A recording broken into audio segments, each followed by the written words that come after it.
Oi pessoal, tudo bem?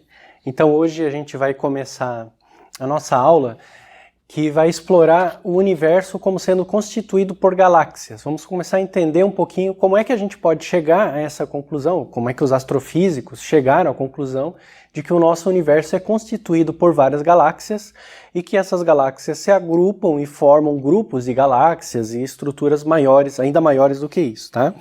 Então essa é a aula 4, Universos de Galáxias. Essa conclusão de que o universo é constituído por galáxias, elas ocorreu aproximadamente há 100 anos atrás, 1920 mesmo, em diante, tá? E historicamente é interessante estudar esse período. No curso de Astrofísica Geral eu falo sobre essa descoberta de uma maneira mais qualitativa, sem entrar nas contas, né? E como o curso de Astrofísica Geral é pré-requisito desse curso de Cosmologia, eu não vou repetir o que eu falei lá. Mas sugiro fortemente, para quem não lembra, ou eventualmente não tenha assistido aquela aula, que pegue a aula no curso de Astrofísica Geral, que começa a falar de galáxias, onde eu explico o desenvolvimento histórico, os principais personagens, etc., que deram origem ao que hoje a gente, essa figura, essa visão que a gente tem hoje do universo. O que eu quero colocar aqui hoje para vocês é diferente do que estava lá no curso, claro, né? Senão eu estaria dando o mesmo curso. O que eu quero trazer hoje para vocês é colocar um pouco os números, discutir os números e como nós chegamos nos principais números que nos fazem ter essa visão de universo que nós temos hoje. Essa discussão, ela, como eu disse, começou aproximadamente na década de 1920, né, século passado, e ela ocorreu muito rápido. Ela acompanhou um desenvolvimento muito rápido também dos telescópios e das técnicas para obtenção de dados. Então, em torno de 20 anos, a gente pode dizer que a questão praticamente foi sedimentada, ou seja, foi chegado a um consenso. Em termos de ciência, é muito rápido isso, tá? Em 1920, a gente ainda não sabia exatamente como era a estrutura do universo, em 1940 já não restavam muitas dúvidas. Eu colocando 1940 até coloco um limite bem grande, porque na verdade em 1936 o Hubble publicou um livro onde ele discutia, né, esse reino das galáxias e já dava uma visão bastante já madura de como deve ser o universo. Então 20 anos é um prazo generoso, talvez a gente possa dizer até que em 15 anos a gente chegou a uma visão bastante madura de como deve ser o universo e que é uma grande revolução científica, porque como você pode acompanhar lá no curso de Astrofísica Geral, uma discussão histórica um pouco mais alongada, né, pormenorizada, a gente sabe que a gente saiu de uma visão em que o universo basicamente era tudo que a gente podia ver, era o universo e não deveria ter nada além disso, para uma visão de que o que a gente consegue observar no céu noturno é uma parcela ínfima do universo e que diz respeito, na realidade, à nossa própria galáxia, a Via Láctea. Tá? Esse desenvolvimento ele teve o seu ponto ápice com o que a gente chama do grande debate, que foi o debate entre dois grandes astrofísicos ali, né, na década de 1920, que foi o Shapley e o Curtis, e que, de novo, eu falo em detalhes esse debate lá no curso de Astrofísica Geral. Também o nosso livro Texto Base do professor Gastão discute bem esse tema, mas que, resumidamente, para você entender, esse debate ocorreu, foi um debate de verdade, né? Teve plateia, tudo. Ele ocorreu discutindo se as estrelas, as nebulosas que a gente observava, elas faziam parte de uma mesma estrutura local ou se não. Se na verdade elas faziam parte, uma parte dessas estruturas de uma região local onde a gente está habitando e objetos bem mais distantes.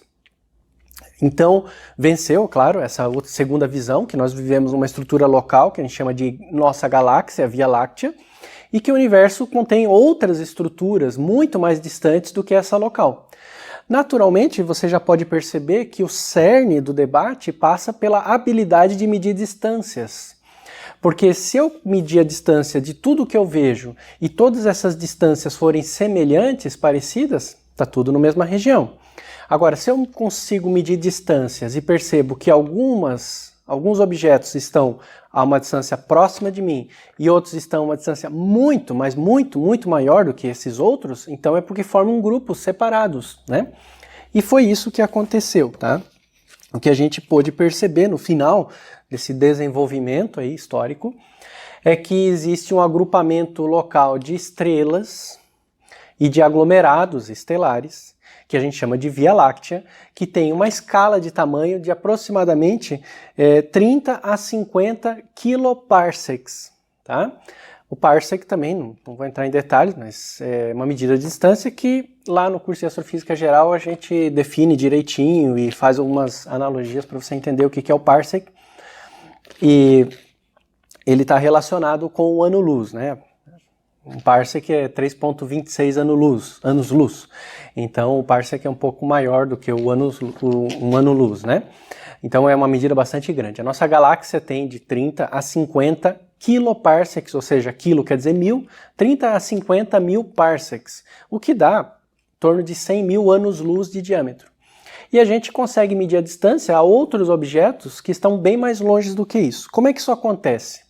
Bom, também historicamente, uma das primeiras medidas de distância para um objeto bem mais distante do que milhares de kiloparsecs foi a medida da nossa galáxia vizinha, que é Andrômeda. A gente hoje sabe que a galáxia, né, a nossa galáxia, também está lá no curso de Astrofísica Geral, ela faz parte de um grupo local de galáxias que contém talvez uma centena de galáxias. Esse grupo local ele é dominado por duas galáxias que são maiores, imperam nesse grupo. A nossa galáxia, Via Láctea, e a galáxia de Andrômeda. Isso é o conhecimento que nós temos hoje. Na década de 20, os astrônomos, então, começaram a medir a distância desses objetos. E eu quero fazer com vocês agora o cálculo, refazer com vocês o cálculo que foi feito para medir a distância até Andrômeda. Andrômeda, a nossa galáxia companheira nesse grupo local, uma galáxia vizinha nossa, todas são vizinhas, né, porque todas formam o mesmo grupo, mas é uma galáxia muito grande. Hoje a gente sabe que a distância da Via Láctea até Andrômeda é em torno de 770 kiloparsecs, aproximadamente. Então, observa as escalas. A gente está falando da nossa galáxia, que tem em torno de 50 kiloparsecs, e a gente está falando de Andrômeda, uma galáxia muito parecida com a nossa, no nosso grupo local, que está a 700 kiloparsecs. Então, se a nossa galáxia tem o tamanho dessa folha, isso aqui é 50, 700, né? Significa que a Andrômeda está 14 folhas para o lado. Então, a gente tem um grupo local que é composto de estruturas enormes, mas que não estão absurdamente distantes umas das outras entre si. Diferente do que acontece com as estrelas. Você sabe que a distância típica entre as estrelas é muito maior do que o tamanho entre elas, né? Lá no curso de Astrofísica Geral, de novo, eu faço essa comparação, eu mostro que na Via Láctea as estrelas tipicamente estão a 4 anos-luz de distância uma das outras, né? O que daria mais ou menos um parsec de distância umas das outras. Isso significa que se o Sol fosse uma laranja aqui em Joinville, a estrela vizinha do Sol, próxima a Centauri, seria uma laranja lá em Recife, a 3.000 quilômetros de distância. Então as estrelas estão muito distantes entre si, umas das outras, dentro da galáxia. Mas as galáxias não estão muito distantes entre si nos seus grupos. Mas distantes o suficiente para a gente saber que Andrômeda não faz parte da galáxia, da nossa galáxia, da Via Láctea, porque a distância dela é muito maior do que o próprio tamanho da nossa galáxia, das distâncias que a gente mede para as estrelas da nossa galáxia. Como é que foi descoberto essa distância? De uma maneira muito engenhosa. Quem fez essa descoberta foi um astrônomo, né, chamado Opke, em 1922, e ele fez a medida, fez essa descoberta, né, usando basicamente os seguintes dados, as seguintes informações. Ele conseguia, né, com um telescópio, observar Andrômeda. E Andrômeda, observando Andrômeda, ele tinha 3 grandezas que ele podia usar para tentar medir a distância até Andrômeda. Primeiro, então vou separar aqui. Essa é a nota 4A, tá? Para quem quiser pegar o material de apoio do curso, é a nota 4A, é a distância até Andrômeda, que nós chamamos também de M 31, ou seja, o objeto Messier número 31, uma nebulosa, né? E ele tinha como informações de Andrômeda, primeiro, ele sabia o tamanho dessa galáxia, o tamanho visual, né? Ou seja, ele tinha o ângulo sólido. Eu vejo que Andrômeda tem esse tamanho angular aqui no céu. Então ele tinha essa informação. Outra informação que ele tinha, né, de Andrômeda também, era a magnitude de Andrômeda. Ele sabia qual é o brilho dela. Então ele podia comparar o brilho de Andrômeda com o brilho de um outro objeto conhecido, o Sol ou uma outra estrela, por exemplo. Então ele tinha essa informação. E ele tinha uma terceira informação que aí permitia calcular a distância até Andrômeda. Ele conseguia, por análise espectroscópica, ou seja, olhar o deslocamento das linhas no espectro, saber a velocidade de rotação de Andrômeda, deixa eu fazer com outra cor, saber a velocidade de rotação de Andrômeda numa certa região, então, que correspondia aproximadamente ao tamanho angular. Tem uns detalhes aqui que ele discute lá no artigo, que se alguém quiser mais detalhes pode pegar o artigo, mas a ideia geral é essa. Então ele também tinha a velocidade de rotação de Andrômeda. Com essas três informações físicas, ele conseguiu calcular a distância até Andrômeda, como eu vou mostrar para vocês. Como é que ele fez isso? Bom, ele parte da equação que a gente deduziu na aula 3, que é a equação da velocidade orbital de um objeto numa órbita circular. Lembra que é a velocidade kepleriana, né? Então a velocidade kepleriana, nós deduzimos isso na última aula, ela é a raiz quadrada de gmr. Aonde? Agora que você vê a importância de fazer as deduções, para entender bem de onde que estão as coisas, né? Aonde r vai ser o raio dessa órbita que eu vou assumir como sendo circular e que é uma boa aproximação. E m vai ser a massa da galáxia? Não, né? Não é a massa da galáxia, é a massa subentendida nesse raio, né? Porque a massa de fora não afeta gravitacionalmente. Lembra dessa discussão? Isso se a Andrômeda tivesse uma distribuição de massa que fosse homogênea. É claro que a distribuição de massa de Andrômeda não é homogênea, aliás, ela é mais próxima da distribuição de um disco. E se você for calcular certinho a velocidade para um disco, não dá essa expressão. A gente vai ver mais para frente no curso. Porém, em ordens de grandeza, ou seja, em valor aproximado, esse é um bom ponto de partida, como a gente vai ver, tá? Então a gente pode assumir isso daqui sabendo que tem lá as suas limitações, não tem problema, é um bom ponto de partida. Mais para frente a gente vai voltar em outros problemas e vai detalhar um pouquinho mais, tá? Então, a velocidade de rotação ele mediu por análise espectroscópica. Ele quer saber a distância até Andrômeda, né? Então ele consegue saber a distância até Andrômeda a partir desse raio aqui, né? E ele vai precisar, porque se ele sabe o raio verdadeiro, né, ele pode, sabendo o tamanho angular, saber a distância. Ele vai precisar estimar ainda a massa. E aí, para estimar a massa, só resta, como informação aqui, essa magnitude, que tem a letra M, mas não é massa. Massa é o M maiúsculo. A magnitude ou o brilho de Andrômeda, tá? Então, com base nisso, ele consegue calcular. Vamos ver como é que ele fez. Só a título de conhecimento, para ficar registrado aqui, né? A velocidade de rotação de Andrômeda que ele mediu eram de 157 quilômetros por segundo. Essa é a velocidade medida, tá? De rotação por análise espectroscópica. Esse número, naturalmente, sempre pode ser melhorado, pode ser mais trabalhado experimentalmente. A gente pode sofisticar o método, mas o que eu quero mostrar mesmo é a essência e nesse aspecto é muito didático ver isso aqui. O raio, como eu falei para você, está relacionado com o tamanho angular. A gente pode ver isso por um triângulo, né? Um triângulo aqui. Se isso daqui é o raio da órbita e isso daqui é o ângulo, né, tamanho angular ali, né, de Andrômeda, na verdade metade, né, porque se é o raio, né, seria o diâmetro, a galáxia inteira, né, então o tamanho angular é a metade, ou então eu uso o diâmetro, tá, mas enfim, aqui já estamos dando a informação correta, e isso daqui vai ser a distância quando essa distância aqui é muito maior do que o tamanho da galáxia, e é o caso, né? Porque a gente está falando, né, que a galáxia está ali a 14 vezes o tamanho típico da galáxia. Então, quando é um triângulo assim muito alongado, a gente pode escrever que o tamanho angular é aproximadamente o raio dividido pelo diâmetro. Ah, e se não for muito maior? Daí tem a tangente. Daí vai usar a tangente do ângulo, vai ser aproximadamente aquilo. Mas não vai mudar muita coisa, porque a tangente do ângulo é aproximadamente o próprio ângulo quando o ângulo é pequeno, tá? A propriedade de função trigonométrica tem a ver com o triângulo ser bem esticadinho aqui, tá? Isso você mesmo pode verificar na calculadora.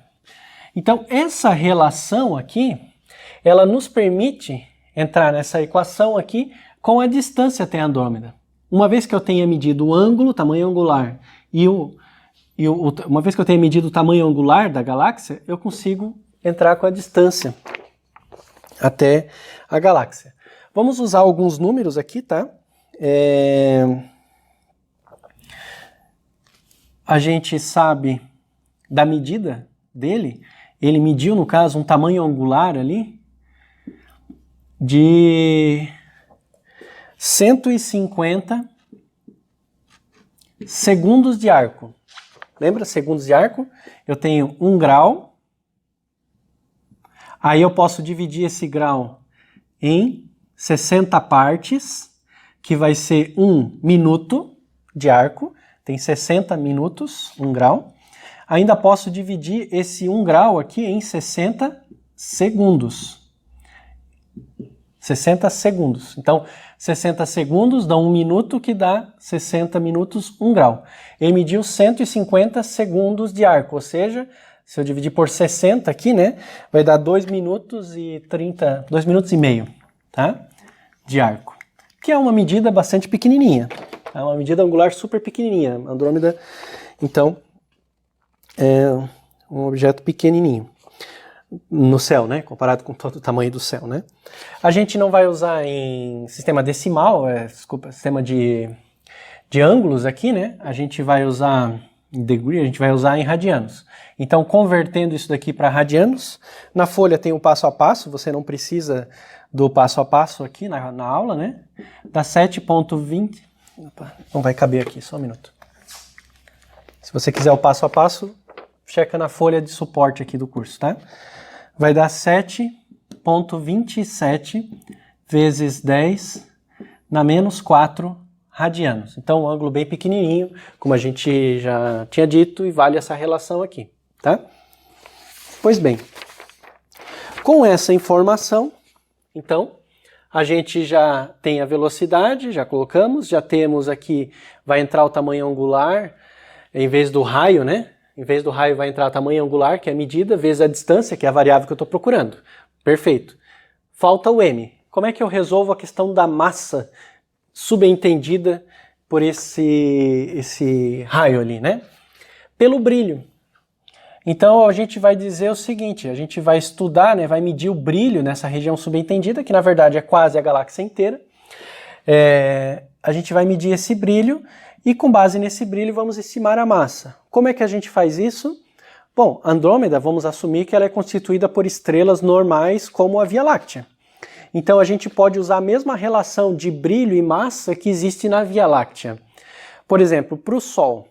O Sol, em termos de unidades solares, uma massa do Sol corresponde a uma luminosidade do Sol, né? É óbvio, né? Por definição. Mas tem estrelas que não são assim. Estrelas mais massivas, né? Uma massa corresponde a um outro valor de brilho. Estrelas menos massivas, uma massa corresponde a outro valor de brilho.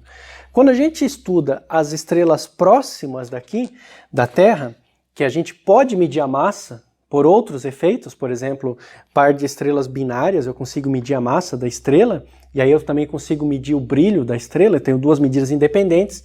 Quando a gente estuda um monte de estrelas à nossa volta, a gente percebe que pode escrever uma relação assim para a Via Láctea. A massa é igual a uma constante vezes a luminosidade, na média, né? Para cada estrela isso vai variar, né? Mas na média, para a nossa galáxia, é aproximadamente isso. E no caso da Via Láctea, essa constante aqui, ela é igual, na época, né, o número que ele usou, 2,63 massas solares por luminosidade solar. Veja que esse número é maior do que 1. Para o Sol, esse número vale 1, né? Uma massa solar corresponde a uma luminosidade solar, o Sol. Mas para a Via Láctea, esse número é maior do que 1. O que quer dizer? Que para ter um brilho do Sol, eu preciso ter 2,63 vezes a massa do Sol. Isso, na prática, significa que na Via Láctea nós temos muitas estrelas de baixa massa, que brilham pouco. Então a gente soma um monte dessas estrelinhas para conseguir o brilho que o Sol tem, tá? Então essa é a relação que vale para a nossa galáxia. Ele assumiu, que não tinha outra maneira de fazer, né? Ele assumiu que essa relação aqui também valeria para Andrômeda. E que é uma boa hipótese, tá? De todas essas hipóteses que a gente está fazendo, essa daqui é uma das melhores. Porque a Andrômeda é muito parecida com a Via Láctea. Ela é uma galáxia espiral, ela tem a mesma idade, tem um tamanho parecido. Então, dizer que esse valor médio aqui era parecido para Andrômeda, tá ok, tá? Bom, com isso, a gente consegue, ao invés de usar a massa naquela equação, usar a luminosidade. A luminosidade, os astrofísicos não medem direto, né? Eu não consigo pegar um telescópio e ter como resposta a luminosidade diretamente. O que a gente mede, especialmente naquela época, que era feito através de chapas fotográficas, é a magnitude, né? Então a magnitude de Andrômeda era conhecida. E a magnitude está relacionada com a luminosidade e, portanto, eu posso calcular a luminosidade e ter a massa e aí eu fecho toda aquela relação. Como é que a magnitude se relaciona com a luminosidade, né? Aqui vale a pena... Ah tá, só antes disso, a gente pode substituir esses números aqui para você ver como é que vai ficando a cara da equação. Eu vou tirar a raiz aqui e vou botar então ao quadrado. Então a gente vai ficar com essa equação, ó. A velocidade ao quadrado de Andrômeda vai ser g. Ao lugar da massa eu vou botar gama L. E no lugar do raio eu vou botar alfa raio. Aonde, é claro, o gama depende de Andrômeda, a luminosidade de Andrômeda, o tamanho angular de Andrômeda e o raio angular de Andrômeda. É tudo de Andrômeda. Então eu estou botando o A aqui para ficar bem claro, porque daqui a pouco a gente vai comparar com outras grandezas. Então é importante ter o A. De novo, medida observacional, hipótese sobre o tipo de galáxia que Andrômeda é, medida observacional, aqui não é raio, né? É o diâmetro, né? O raio era antes, né?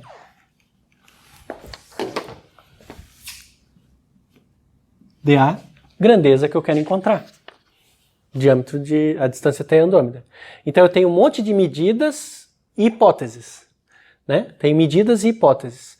E aí a gente consegue estimar o diâmetro. Ah, desculpa, eu estou olhando D e pensando em diâmetro, mas é distância.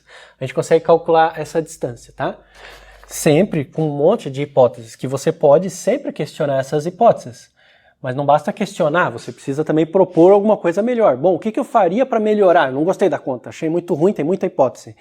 Eu não gostei da hipótese de que a velocidade orbital vai ser dada por isso, porque a galáxia não é homogênea, não é uma esfera e tal. Tudo bem, então, qual é a fórmula que você vai usar? Deduza uma fórmula para uma galáxia espiral.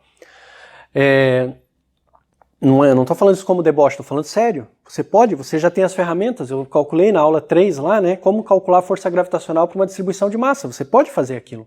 Vai dar uma conta danada, mas você pode fazer, é possível fazer e já foi feito. E você pode fazer também. Não gostei da hipótese disso daqui, desse gama, né? Eu penso que a gente precisava usar uma distribuição de luminosidade mais realista do que uma média simplificadora desse jeito. Pode fazer, pode tentar ver o impacto e assim por diante, tá? Não gostei que tiraram a tangente. Joga, vai testando as hipóteses. Você vai ver no final das contas que o número que a gente vai encontrar dentro das limitações observacionais não muda tanto. E é isso que interessa. Então, como eu falei, a gente não mede a luminosidade, mas a gente mede a magnitude, né? E a magnitude é um sistema relativo, como a gente viu em astrofísica geral, na aula sobre a luz. Não é na aula sobre a luz, a magnitude eu falo na aula em que eu falo sobre estrelas. Eu explico como medir coisas de estrelas, uma delas é a magnitude. É um sistema relativo, então eu meço a magnitude de uma estrela comparada com a outra. Eu meço a magnitude de Andrômeda comparada com a magnitude de outra coisa. Eu comparo o brilho, né? Brilha 2 vezes mais, 3 vezes mais, 5 vezes mais, etc. Em termos da luminosidade, a magnitude se escreve assim. Vamos usar a mesma notação que está na folha para você acompanhar. A gente vai medir a magnitude de Andrômeda em relação à magnitude do Sol. Então, vou comparar com o brilho do Sol.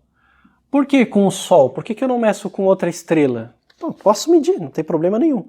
A gente vai usar o Sol aqui porque a gente conhece muito bem o nosso Sol.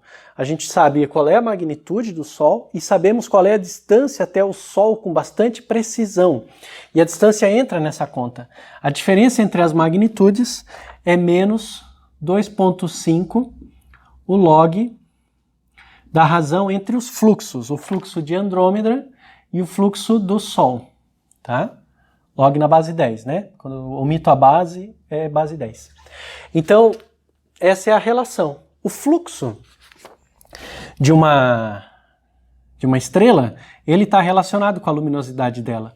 Fluxo é igual à luminosidade da estrela dividido por 4π vezes a distância da estrela até a estrela ao quadrado.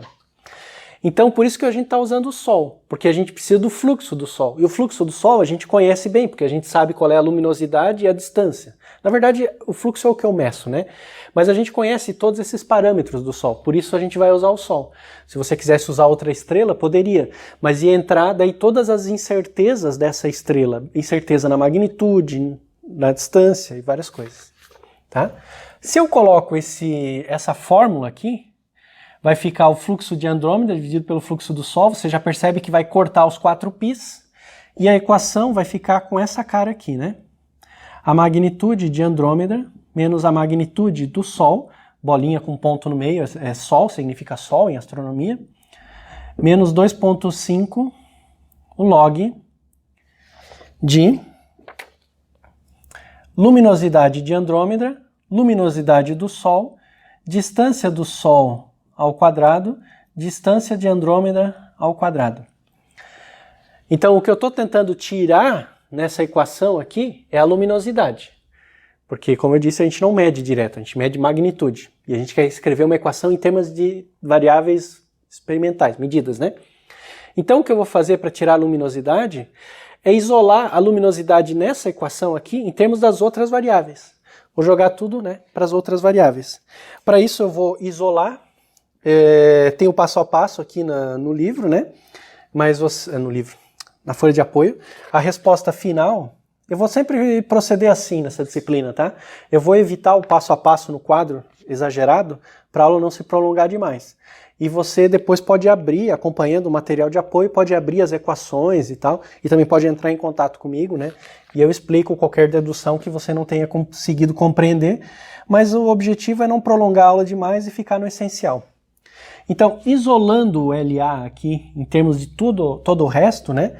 A gente vai ficar aqui, o LA vai ser a distância de Andrômeda, dividida pela distância até o Sol, que eu conheço super bem, né? A distância até o Sol, ao quadrado, vezes 10, elevado magnitude de Andrômeda menos magnitude do Sol, dividido por 2,5, menos 2,5.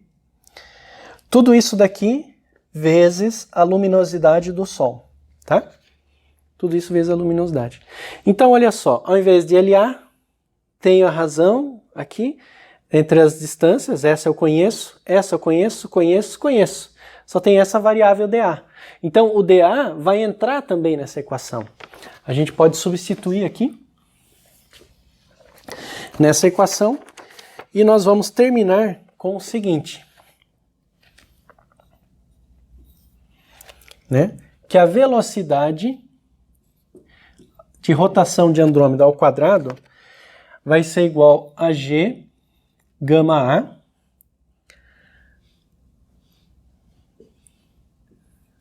alfa A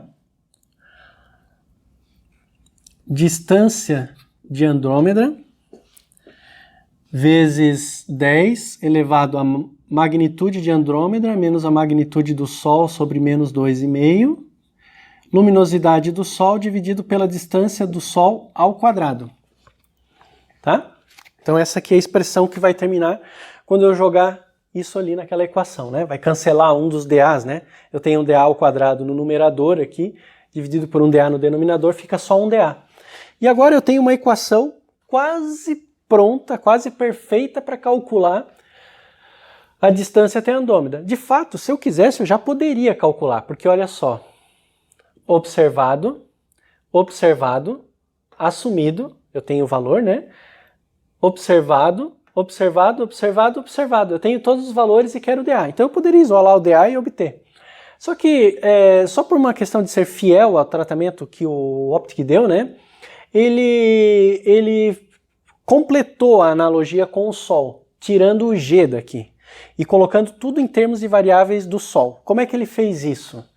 É só perceber que a gente pode ainda usar a mesma equação V em termos da Terra e Sol. E aí a gente usa valores Terra-Sol, que são também, de novo, muito conhecidos. Tá? Então o Optic fez o seguinte, a velocidade de rotação da Terra, uma bolinha com uma cruz no meio é Terra, tá? A velocidade de rotação da Terra ao quadrado, né, tirando a raiz ali, né, passando a raiz para o outro lado, vai ser igual a G vezes a massa do Sol, que é quem está lá no centro da rotação da órbita, dividido pela distância até o Sol. Essa notação que eu usei, né? Dividido pela distância até o Sol. Estou tentando usar as mesmas variáveis para não dar confusão depois, né? Uma hora a gente bota R, outra hora bota D e tal, isso vira uma loucura, né? Então, se você perceber, a gente pode dividir essa equação por essa e eliminar o G. E ao invés do G, a gente vai ficar com velocidade de rotação da Terra em torno do Sol, massa do Sol, diâmetro, distância até o Sol, tá? E dividindo uma pela outra, a gente chega nessa equação aqui, ó. Vamos chegar. O passo a passo está aqui na folha também. Depois você dá uma olhada no passo a passo. Mas eu vou pegar essa equação, dividir por essa e isolar a distância até Andrômeda. Então a gente chega nessa equação. A distância até Andrômeda dividida, né? A distância até Andrômeda vai ser igual a razão entre a velocidade observada de Andrômeda vezes pela velocidade da rotação da Terra em torno do Sol, vezes o tamanho angular de Andrômeda, gama, luminosidade do Sol pela massa do Sol, isso é um número, né? Ou seja, a luminosidade vai ser uma certa energia por unidade de tempo, então um número, eu preciso colocar esse número no sistema de unidades que eu for usar, sistema internacional. Massa do Sol também é um número, tantos quilogramas lá, né? Se eu usar o sistema internacional. Vezes, ainda, 10 elevado à massa, eu acho que eu troquei o sinalzinho aqui. Não, massa, magnitude, né? Magnitude de Andrômeda pela magnitude do Sol, eu não troquei o sinal, eu só passei para o outro lado, então o que estava no menos 2,5 aqui ficou mais 2,5, passei ele para o outro lado, então trocou de sinal. A distância de Andrômeda, ela está dividida pela distância até o Sol. Então, essa expressão aqui nos dá o valor da distância até Andrômeda, com variáveis observacionais. Então a gente joga aqueles números. Dos números que eu passei para vocês, falta eu só informar aqui, para você mesmo poder fazer a conta na calculadora, se tiver interesse. As magnitudes. A magnitude de Andrômeda é 6,1. E a magnitude do Sol é menos 26,6. Lembra do sistema de magnitudes? Quanto mais negativo, mais brilhante, né? Quanto mais positivo, menos brilhante, mais apagado. Então, jogando todos esses números aqui na equação, você vai chegar aqui a distância até Andrômeda, pelo método Optic, é de 450 kiloparsecs. Isso em 1922, há 100 anos atrás. 100 anos atrás. Hoje, como eu falei, a distância mais correta é 770 kiloparsecs. Você já pode imaginar que tem uma série de hipóteses que você mesmo entende aqui que vão dar uma resposta um pouco errada. Só que o que interessa pra gente é que essa resposta é só um pouco errada. Ou seja, o que interessa pra gente é que isso daqui mais do que prova que Andrômeda não faz parte da Via Láctea, porque a Via Láctea tem 50 kiloparsecs de tamanho e Andrômeda está a 450 kiloparsecs. Aliás, com essa distância e esse tamanho angular aqui, a gente consegue inclusive calcular o tamanho de Andrômeda, né? Você consegue calcular o raio de Andrômeda. O raio de Andrômeda vai ser o tamanho angular vezes a distância até Andrômeda, tá? E aí você consegue provar por isso também que ela não pode pertencer à Via Láctea, ela é outra galáxia do mesmo tamanho que a nossa aproximadamente, bem mais distante. E a partir daí, a cosmologia tem um salto, então. E isso é importante a gente entender, né? A cosmologia tem um salto porque está provado, ou demonstrado, como você preferir a palavra, de que o universo ele é constituído por várias galáxias. E que essas galáxias, ao contrário das estrelas, não estão de maneira super longínqua umas das outras, mas estão mais próximas do que as estrelas costumavam estar, né? Aqui, nesse caso, 9 a 10 vezes de distância, né? E bem diferente de uma estrela, né? Então, esse cálculo até Andrômeda, da distância até Andrômeda, ele é muito importante para a gente entender essa evolução. E você consegue entender algumas hipóteses aí por trás e como fazer as medidas. E se você fosse um astrônomo na época, poderia bolar maneiras de melhorar esse resultado. Lendo o artigo, você vê que tem uma série de uma discussão bastante detalhada de como é que esse raio aqui pode interferir na conta, tá?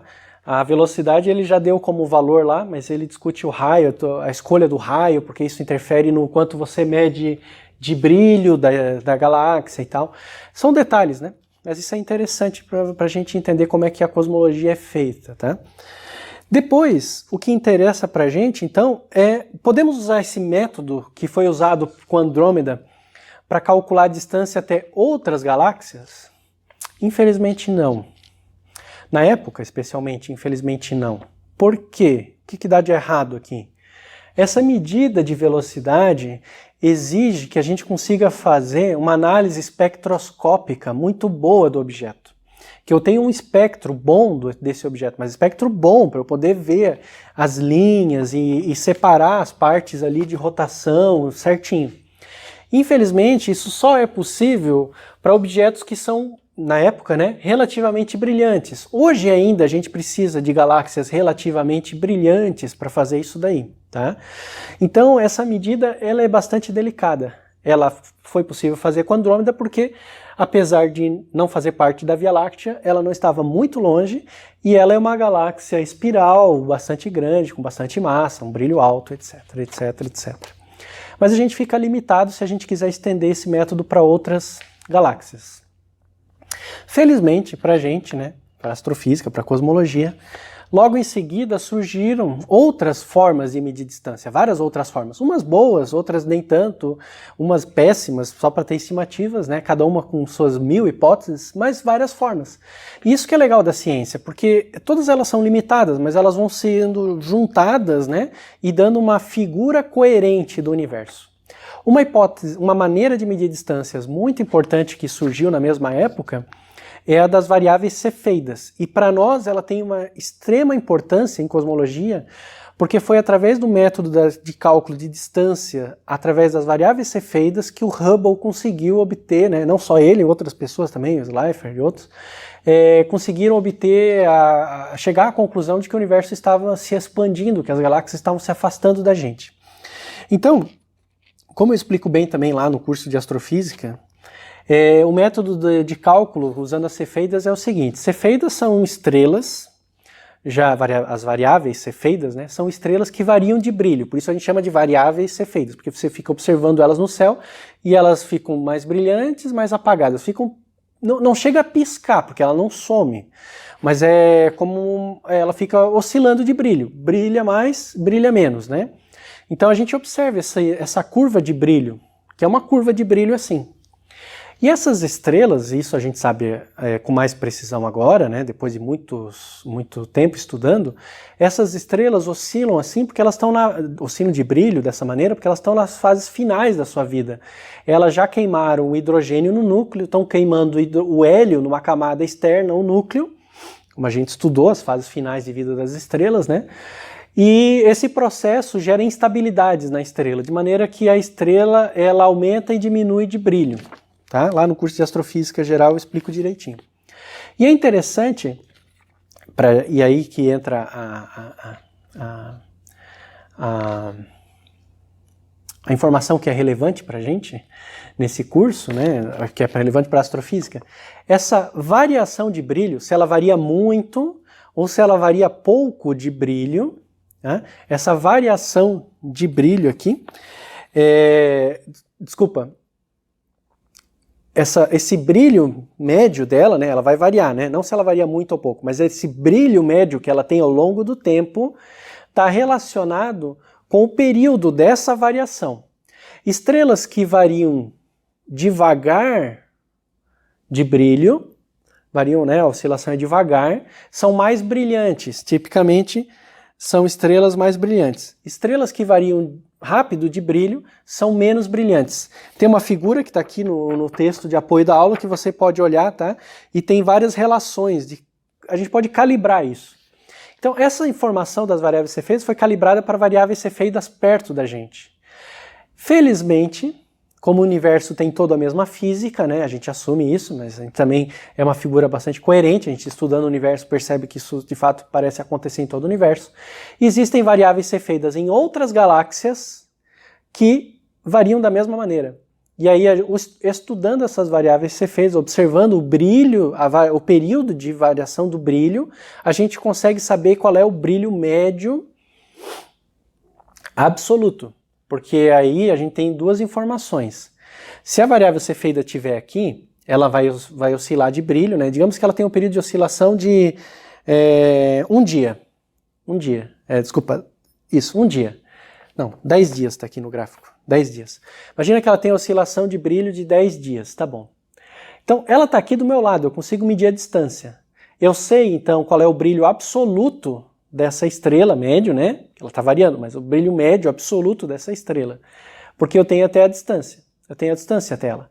Se ela tiver 100 vezes mais distante, ela vai ser mais apagada. O brilho médio dela, o que eu observo, vai ser menor. Mas eu sei que intrinsecamente qual é o brilho dela, porque eu podia estudar uma estrela igual a ela aqui na nossa galáxia. Então, comparando esse brilho medido, que é a magnitude que eu meço, com essa magnitude intrínseca, que a gente chama de magnitude absoluta, né, a magnitude intrínseca da estrela, a gente consegue saber a distância. E eu consigo saber a distância porque eu tenho a medida do período que me dá qual é esse brilho absoluto. Então a gente mede o período, 10 dias. Uma estrela com um período de 10 dias tem tipicamente magnitude absoluta de menos 6.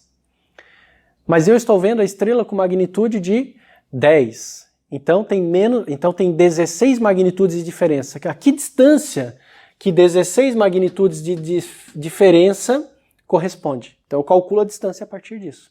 Então esse cálculo das variáveis cefeidas permitiu calcular a distância até objetos bastante distantes.